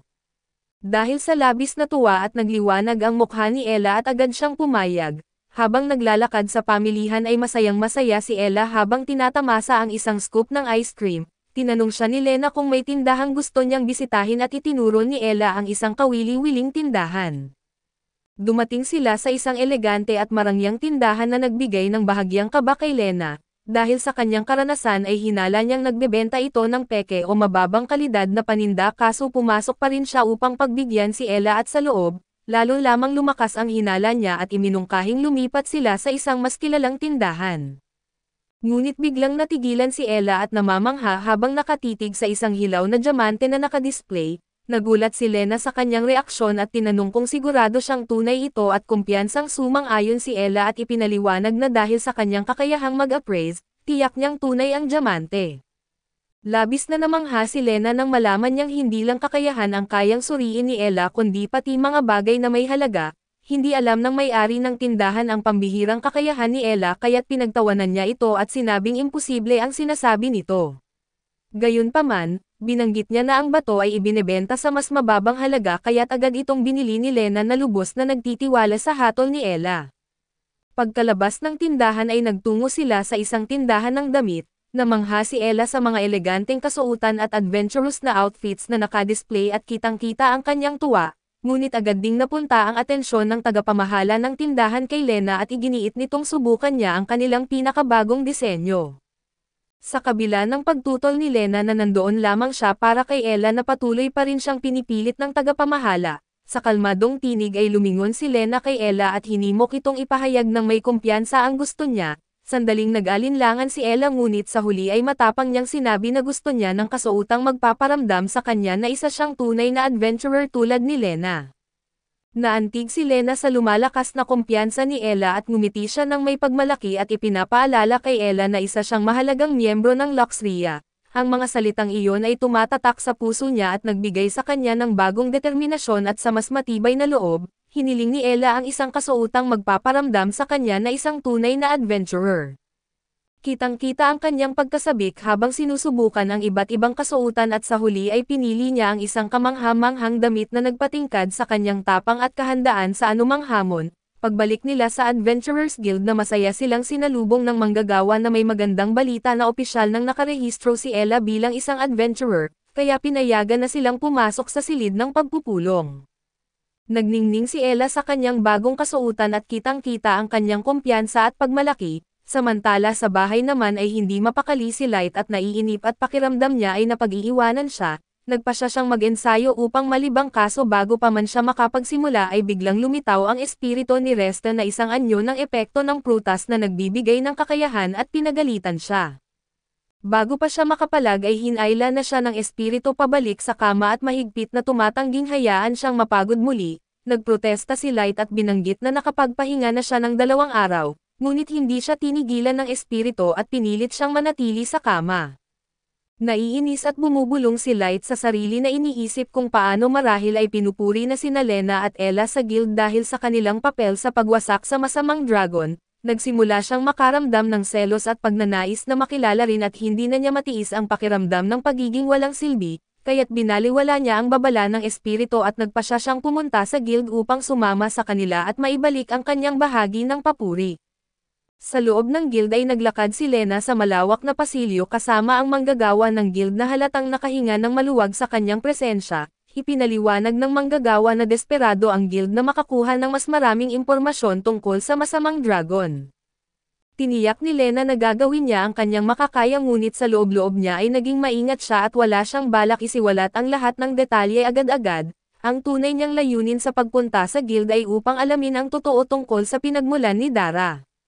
Naniniwala siyang may isang tao sa loob ng guild na nagutos kay Dara na patayin sila na lalo niyang pinaghinalaan na isa sa mga matataas na opisyal ang may kinalaman dito. Dahil dito ay pinlano niyang banggitin ng maingat si Dara at ang Black Swan sa pagpupulong upang makita ang reaksyon ng mga naroon. Nang marating ni Lena at Ella ang pintuan ng silid pulong ay sumailalim sila sa masusing pagsusuri upang matiyak na wala silang dalang armas. Matapos silang aprubahan ay inihatid sila ng manggagawa sa loob at ang malaking silid, bahagyang madilim ay puno ng awtoridad at tensyon. Isang kawani ang malakas na nagpahayag ng kanilang pagdating na dumating na si Lena, nakatayo sa tabi ni Lena at napahanga at nagtaka si Ella sa formal na atmosphere at ang salitang 4 na opisina kaya't naguluhan siya. Napansin ito ng manggagawa ng guild at bahagyang yumukod upang mahinang ipaliwanag sa kanya ang 4 na opisina ay ang pinakamataas na opisyal ng guild na pangalawa lamang sa pinuno ng guild, sila ang nangangasiwa sa lahat ng operasyon ng guild at may napakalaking kapangyarihan. Pagkatapos ay ipinakilala ng manggagawa ang bawat miyembro ng 4 na opisina. Una ang pinuno ng investigasyon na tinatawag na Hat of Flowers na isang tanyag na indibidwal dahil sa kanyang katalinuhan at kakayahang alamin ang katotohanan, gaano man ito kalalim na nakatago. Pangalawa, ang pinuno ng seguridad na tinatawag na Tiger Beard na isang mandirigmang tigib ng peklat mula sa mga labanan, na siyang nangangalaga sa kaligtasan ng guild at mga operasyon nito. Pangatlo, ang pinuno ng pananalapi na tinatawag na Gravekeeper na isang misteryosong anino na nangangasiwa sa napakalawak na yaman ng guild at sinasabing may hawak na mga lihim na maaaring magpabagsak ng buong kaharian. Pang-apat, ang pinuno ng inspection na kilala bilang Ganon, na tila banayad ngunit tuso na babae na may pananagutan sa pagpapatupad ng mga batas ng guild at pangangasiwa sa mga panloob na usapin. Matapos ang pagpapakilala ay ngumiti ng magiliw ang madre kay Lena at bumati. Nagkita na naman tayo at may banayad na tono ang kanyang tinig ngunit may bahid ng awtoridad, magalang na sumagot si Lena na, ikinagagalak kitang makita muli. Nagpatuloy ang madre sa magaan ngunit mapanuring tono, napakahusay ng ginawa nila sa mansyon ng konde at tunay ngang maswerte ang guild na magkaroon ng mga adventurer na kasing husay nila, natutuwa siyang ligtas silang nakabalik na magalang na nagpasalamat si Lena sa madre, ngunit sa loob-loob niya ay iniisip nitong ayaw na niyang makita itong muli. Habang nagpapatuloy ang usapan ay ipinaliwanag ng tagapagtanggap sa madre na hindi lamang ang pinakamataas na opisyal sa opisina ng inspeksyon kundi ang pinakamahalagang tao sa buong guild, dahil dito ay sinubukan ni Ella na suriin ang kakayahan nito gamit ang kanyang appraisal skill kaso sa kanyang pagtataka, wala siyang nakitang anumang kapansin-pansin. Lalo lamang lumalim ang kanyang kuryosidad at nang tanungin sila ng madre tungkol sa masamang dragon, biglang sumasabat si Lena sa matatag na tinig na may kailangan siyang itanong tungkol sa isang pangyayari sa kanila sa kastilyo.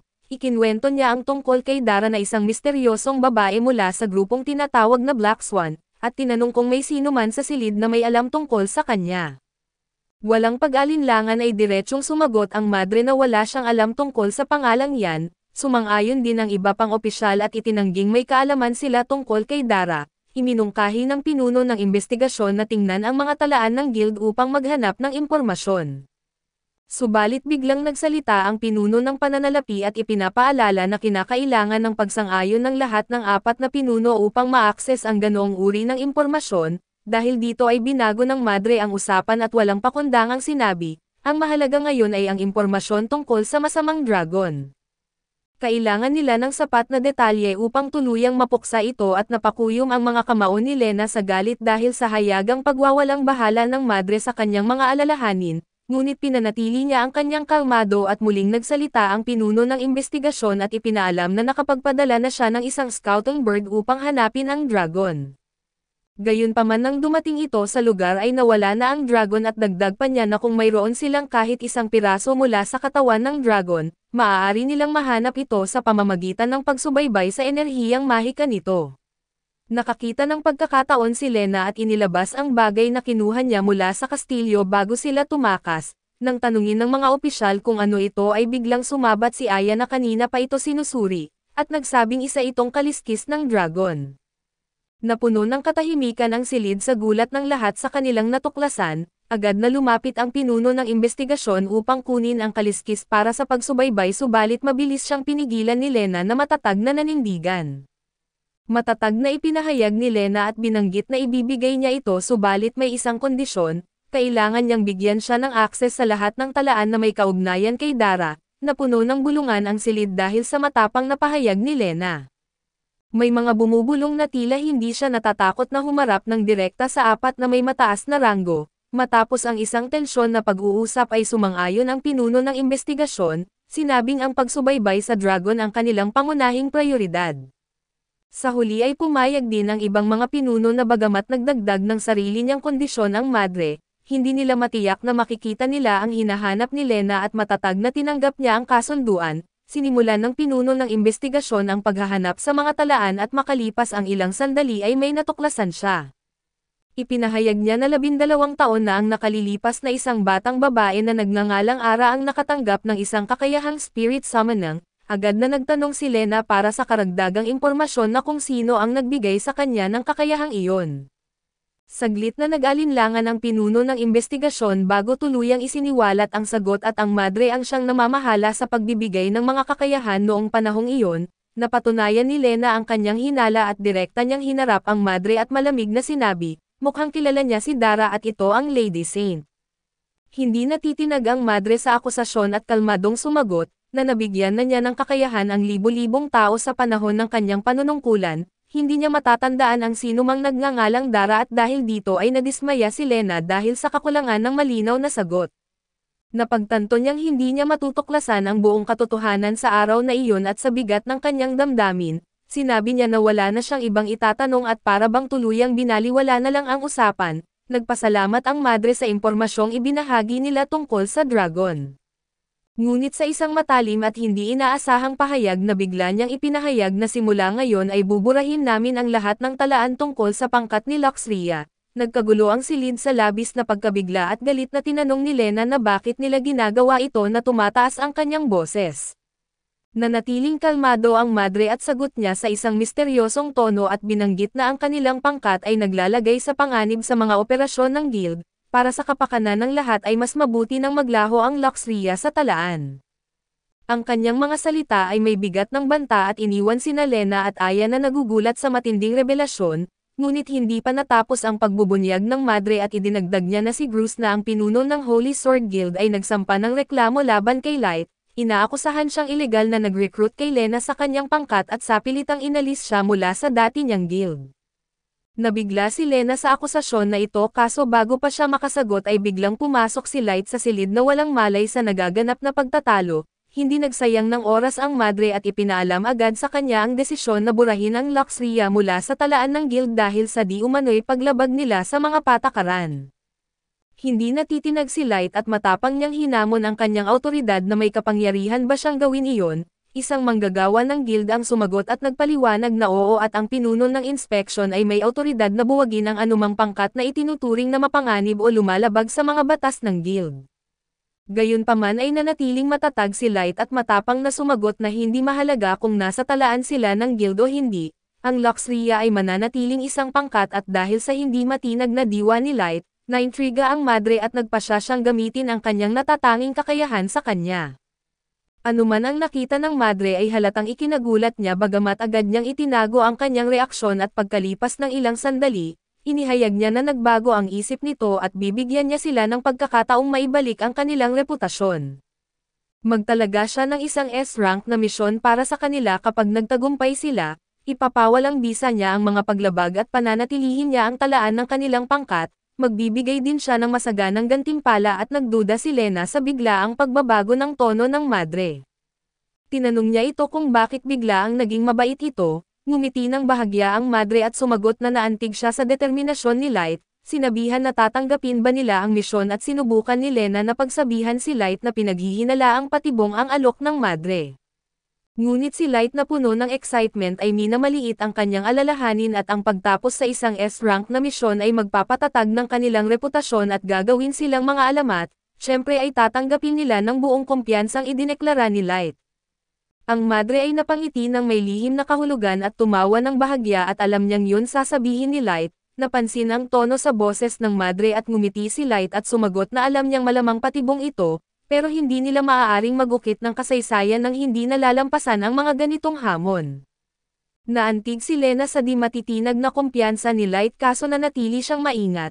Paglabas nila ng silid pulong ay iniabot ng manggagawa ng guild ang dokumento ng misyon. Ipinaliwanag na ang target ay isang napakalakas na halimaw. Lumingon si Lena kay Light at binanggit na hindi niya pipigilan na kunin ang misyon na ito pero malinaw na may plano ang madre. Si Aya na nananatiling palaisip sa misteryosong kapangyarihan ng madre, ay muling sinubukan na suriin ito gamit ang kanyang appraisal skill ngunit nabigo muli. Nagtaka sina Lena at Light at iminungkahi ni Lena na may uri kaya na harang na pumipigil sa kanyang pagsusuri sa madre. Binaliwala ni Light ang misteryo at sinabing hindi mahalaga yan sa ngayon, mag-focus muna sila sa paghahanda para sa misyon na ito. Biglang lumapit ang Gravekeeper at ito ang pinuno ng opisina ng pananalapi ng guild at sinisita si Light dahil pumasok siya sa silid pulong na may dalang armas na isang paglabag sa mga patakaran ng guild, ang multa ay itinakda sa 1,000 gintong barya. Depensang sinabi ni Light na ang kanyang sirang espada ay hindi dapat ituring na armas. Pumayag ang Gravekeeper ngunit itinuro niya na kinuha ni Light ang espada mula sa guild at sinira ito, kaya't itinaas ang multa sa 5,000 gintong barya. Iginiit ni Light na sinubukan niyang umiwas sa multa pero mas lumaki pa ito ng 5 beses. Kalaunan lumapit si Light sa isa pang manggagawa ng guild ngunit muli siyang sinermonan dahil sa paulit-ulit na pagsira ng mga armas ng guild. Ipinaalam sa kanya na mula ngayon na bawal na siyang kukuha ng kahit anong armas mula sa guild. Bagamat pansamantalang nalungkot ay agad ding gumagaan ang pakiramdam ni Light at masiglang idineklara na panahon na para magkaroon siya ng sarili niyang espada, iminungkahi ng manggagawa na magpagawa siya ng isang espada sa pandayan, ipinaliwanag na ang isang pasadyang espada ay ibinabagay sa kanyang estilo ng pakikipaglaban at mga kakayahan. Dahil nakakuha siya ng kakayahang durability enhancer sa huli niyang laban na magiging perpekto para sa kanya ang isang matibay at malakas na espada, dagdag niya ay naging masigla si Light sa ideya at nangakong kukuha ng isang matalas at makapangyarihang espada na kayang tiisin ang lakas ng kanyang kakayahang Sword Saint. Ipinapaalala sa kanya ni Lena na tatagal ng ilang araw ang paggawa ng pasadyang espada at pumayag si Light, handang maghintay ngunit nagulat siya nang biglang inihayag ni Lena na pupunta siya kay Athena sa mga susunod na araw. Nagulat si Light at nagtanong kung aalis ba ito at tumatango si Lena at ipinaliwanag na nais niyang imbestigahan si Dara habang sariwa pa ang mga bakas, maghihiwalay sila ng landas ng ilang araw, tumalikod siya kay Aya at nagbili na alagaan niya si Light habang wala siya. Ngumiti si Aya at sinabi na huwag siyang mag-alala at iingatan niya si Light at tiyakin na hindi siya malalagay sa gulo, habang naghahanda silang maghiwalay ng landas at tinawag ni Light si Lena na huwag siyang gagawa ng anumang walang ingat na bagay. Bahagyang ngumiti si Lena at tumango bago tuluyang umalis upang ituloy ang kanyang pagsisiyasat kay Dara. Makalipas ang ilang sandali sa distrito ng mga artisan ay nagrereklamo si Light sa isang tindahan, narinig niya na may isang mahusay na forge workshop doon at ipinaliwanag ng tindero na karamihan sa mga pagawaan sa distrito ay konektado sa banal na kapatid, kaya kakaunti lang ang handang tumulong kay Luciria. Dahil talagang gusto niyang magkaroon ng espada ay humingi si Light ng tulong sa tindero at iminungkahi ng lalaki na subukan niyang pumunta sa Bull's workshop sa kanlurang bahagi. Ang pagawaang ito ay may pangalang hango sa isang kilalang panday, ngunit kasalukuyang may mga suliraning kinakaharap ang Bulls. Hindi natitinag si Light at sa halip ay natuwa pa siya kaya't agad niyang hiniling sa tindero na gumawa ng sulat ng pagpapakilala. Samantala si Lena naman ay nasa loob ng isang karwahe at suot ang kanyang hood upang hindi mapansin ng iba, iniisip niya kung nasa maayos bang kalagayan ang kanyang mga kasamahan. Sa kanlurang bahagi ng distrito ng mga artisan ay tuwang-tuwa si Light habang pinagmamasdan ang mga taong gumagawa ng iba't ibang bagay, ganoon din si Alo na sabik makita ang isang espada na gawa ng isang maalamat na panday, bigla na lang silang nagulat nang may isang dalagang mabilis na dumaan sa pagitan nila, tumatakbo palayo sa ilang kalalakihan. Sa isang makipot na eskinita ay napaligiran ang dalaga ng kanyang mga humahabol at inatake siya, ngunit dumating si Light sa tamang sandali upang pigilan silang masaktan siya at isa sa mga kalaban na nawalan na ng pasensya sa patuloy na panghihimasok, muntik nang tamaan si Light ng kanyang maso ngunit nakaiwas siya at nakaligtas sa tiyak na kapahamakan. Sinabi ni Light sa hinahabol na dalaga na manatili sa likuran niya na kahit nag-aalala ito ay tiniyak ng binata na madaling mapapabagsak ng Diyosa ng espada ang tatlong ito, matapos iyon ay binunot ni Light ang kanyang sirang espada at agad na tinamaan ng pommel strike sa tiyan ang unang kalaban. Sa takot ay agad namang binuhat ng kanyang mga kasama ang bumagsak na lalaki at tumakas kaya't natapos ang labanan. Labis ang pasasalamat ng dalaga sa pagliligtas sa kanya at pinakilala niya ang sarili bilang Monica at matapos marinig ang kanilang mga pangalan, biglang niyakap si Alo na parang isang teddy bear. Ayon sa kanya ay walang mas kaakit-akit kaysa sa isang cute na bata. Bilang pasasalamat ay inimbitahan ni Monica sina Light at Alo upang magpahinga at kumain ng tsaa at pancake. Masayang tinanggap ni Alo ang imbitasyon ngunit mas pinili ni Light na tumanggi muna dahil patungo sila sa bowl workshop. Sa gulat nila ay sinabi ni Monica na kanya ang pagawaang iyon ngunit may mapanuksong ngiti sa kanyang mukha na tila may iba siyang iniisip. Sa kabila nito ay inalok niya ang mga manlalakbay na ihatid sila roon at nagsilbing gabay nila sa daan, pagkalipas ng ilang sandali ay nakarating sila sa kanilang destinasyon. Pagpasok ni Light sa loob ay napansin niyang walang tao sa loob ng pagawaan. Tinanong ni Light kung nasaan ang ibang mga panday at ipinaliwanag ni Monica na siya lang ang nagpapatakbo ng pagawaan at siya rin ang nag-aasikaso sa lahat ng pandayan, ibig sabihin sila mismo ay nasa pagawaan ni Monica Bowles. Bilang pasasalamat sa kanyang pagligtas ay masaya si Monica na ipakita ang kanyang pinakamahusay na produkto, hindi nagtagal ay ipinakita niya ang isang kawali na may porma para sa perpektong bilog na pancake. Bukod pa rito ay maaaring palitan ang porma kung nais gumamit ng ibang disenyo. Tinawag ng imbentor ang kanyang likha bilang Fry Monica at nagkakahalaga ito ng 2,000 gintong barya, ngunit dahil mabait si Monica ay handa niyang ibenta ito sa kalahating halaga, gayunpaman ay inisip ni Light na masyadong mahal ang kawali at dagdag pa rito aniya kapag kinain na ang pancake, pareho lang din naman ang hugis nito sa tiyan. Sa inis ay inamin ni Monica na wala pang gustong bumili ng kanyang makabagong imbensyon at sinubukan niyang ibenta ito sa mga lalaking sumugod sa kanya kanina, ngunit inakala nilang niloloko lang sila kaya siya inatake at sa puntong ito, sinabi ni Monica na mas binibigyan niya ngayon ng pansin ang paggawa ng mga kagamitang pambahay kaysa sa sandata.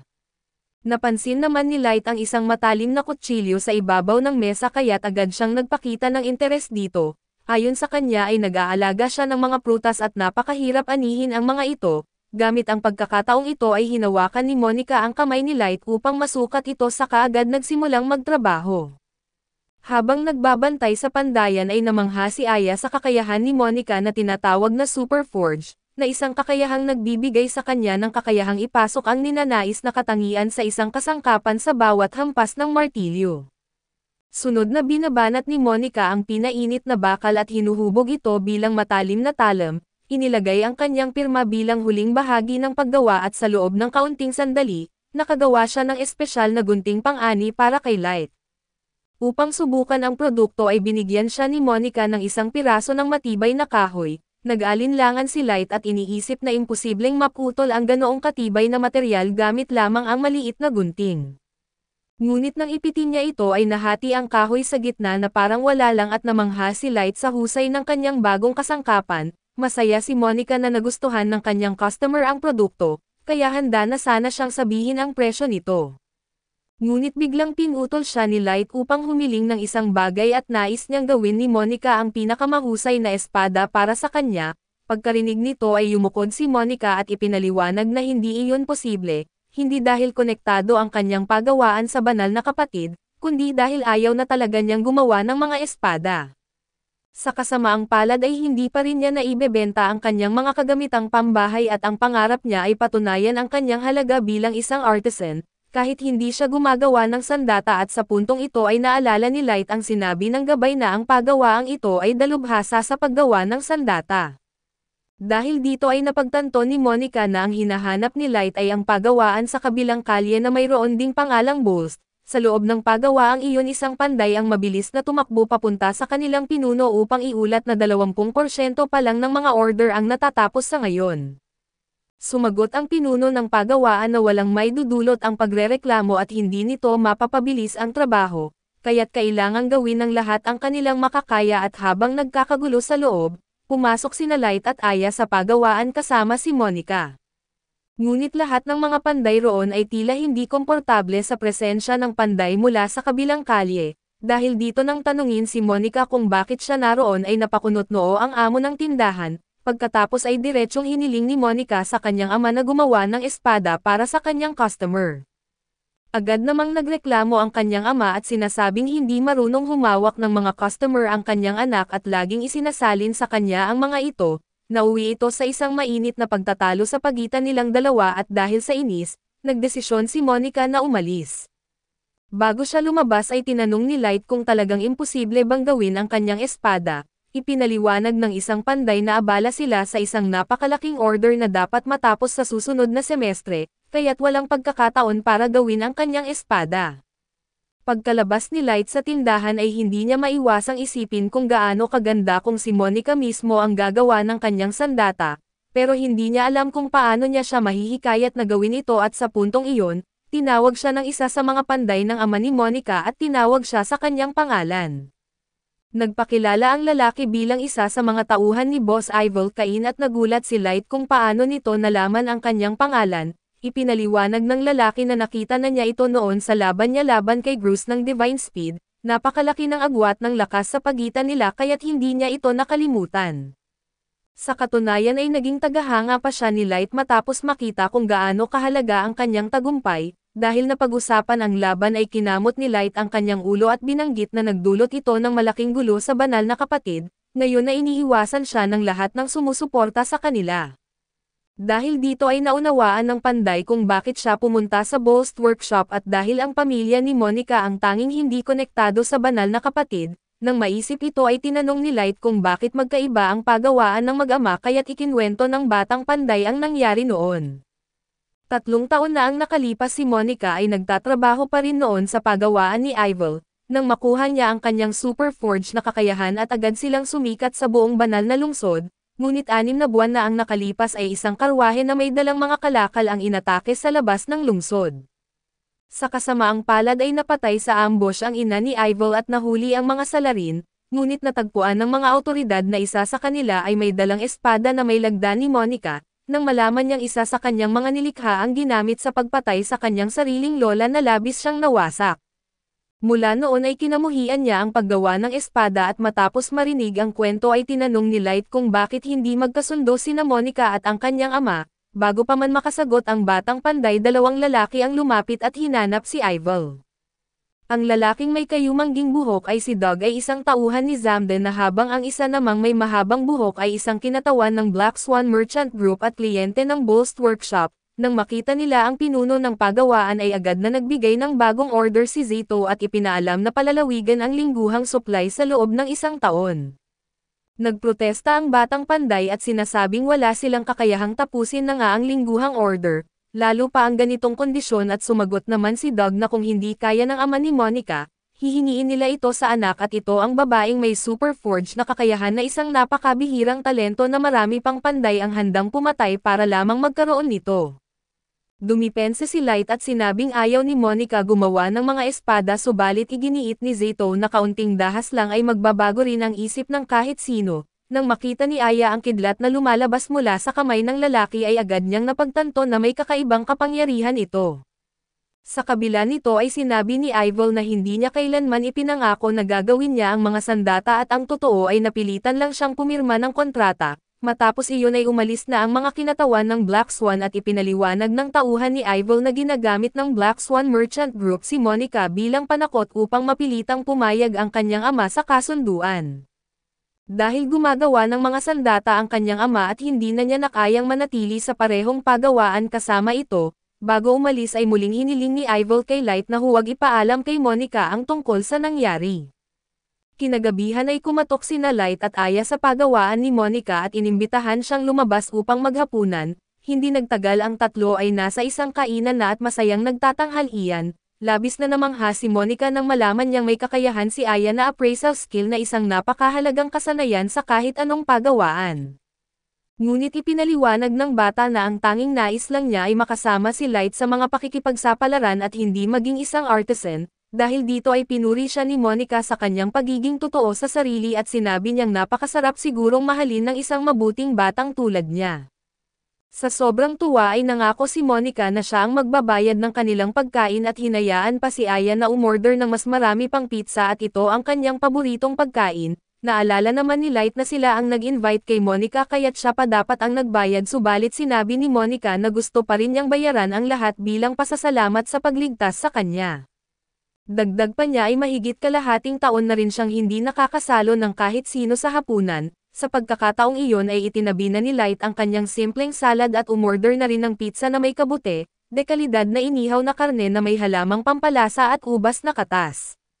Samantala ay pinuntahan ni Zam si banal na kapatid at iniulat na nasa daan na ang mga sandata ngunit ang mas mahalagang balita ay lumitaw si Light Underwood sa distrito ng mga artisan, dahil dito ay nangako ang tauhan ng banal na kapatid na kukunin nila si Light kahit pa sa marahas na paraan. Pagkatapos ay nagutos ang banal na kapatid na magpadala ng isang spy upang pigilan ang seguridad mula sa panghihimasok. Binigyang diin ng banal na kapatid na ayaw niyang mapatay si Underwood at pagkatapos kumain, umalis si Monica sa restoran na busog at masaya. Subalit biglang lumitaw si Doug at gustong makipag-usap sa kanya na nakilala niya agad ang lalaki at hindi siya naging komportable sa presensya nito. Bago pa siya makaalis ay may isa pang lalaki ang lumitaw mula sa likuran at agad siyang dinukot. Malapit noon ay sinabi ni Aya na si Monica ay isang mabuting tao kahit ayaw niyang gumawa ng espada para kay Light. Biglang dumating ang isa sa mga panday ni Ivel at sinabihan si Light na pumunta agad sa kanilang pagawaan. Pagdating doon ay ipinakita sa kanya ng panday ang isang sulat na nakakabit sa pinto ng pagawaan at kasama ang safety goggles ni Monica. Ayon kay Aya na nakasaad sa liham ay si Monica Boast ay nasa amin at kung gusto mo siyang makuha, ipadala si Light Underwood ng mag-isa sa underground arena. Lumapit ang isa pang panday at ipinaliwanag na ang underground arena ay ang base ng Black Swan Merchant Group at matatagpuan ito malapit sa distrito ng mga artisan. Sa gitna ng pag-uusap ay lumabas si Ivel mula sa pandayan at hawak ang isang dambuhalang 2 kamay na palakol at may dala pang sibat sa kanyang likuran. Binalaan siya ng isa sa kanyang mga tauhan na mag-ingat dahil maaaring tambangan siya ng mga kalaban. Ngunit kahit pa may babala ay hindi kayang manahimik ni Ivel habang hawak ng Black Swan ang kanyang anak. Sa kabila nito ay sinabi ni Light na siya na lang ang pupunta mag-isa, dahil siya lamang ang hinihingi ng Black Swan at walang dahilan para ipahamak pa ang buhay ng iba. Agad siyang tumakbo papunta sa underground arena at hiniling sa kanila na alagaan si Aya habang wala siya. Samantala ay nagising si Monica sa isang hindi pamilyar na lugar at sa harap niya nakangiti si Doug at sinabing ginamit lang siya bilang bitag. dahil ang tunay nilang pakay ay hulihin si Light. Sa sandaling iyon ay dumating si Light at malakas na sinira ang pintuan ng pasukan at sabay nagpasalamat sa kanilang imbitasyon. Sa galit ay iniutos ni Doug na pakawalan ang isang dambuhalang bowl na isang mabangis na hayop na may mabibigat na hakbang na papalapit kay Light. Nagsisigaw si Monica at sinabing tumakbo na si Light kaso wala ng oras at lahat ng kalaban sa paligid ay umatake na sa kanya. Sa kabila nito ay nanatiling kalmado ang binata at tinawag ang kanyang sleep fairy. Sa isang iglap ay pinapatulog nito ang lahat ng kalaban pati na rin ang mabangis na bowl. Pagkatapos nito ay pinalaya niya si Monica at dinala siya pabalik sa kanilang kampo at makalipas ang ilang sandali ay dumating si Light sa pagawaan, bitbit si Monica sa kanyang likuran at habang nasa daan ay nakalanghap si Monica ng kaunting sleep dust, kaya't nakatulog ito. Ngunit tiniyak ni Light na maayos lang siya at bahagya lang siyang natutulog at sa wakas ay matapos ang lahat ng ginawa ni Light ay taos-puso na nagpasalamat si Ivel sa kanya. Samantala sa panig naman ni Sister Santa ay tinanong siya ng kanyang batang kasamahan kung talaga bang kailangang gumamit ng napakaraming mapagkukunan upang mahuli si Light. Kinumpirma ito ng banal na kapatid, sapagkat napakahalaga para sa kanila na matukoy kung si Light ay isang tunay na prior.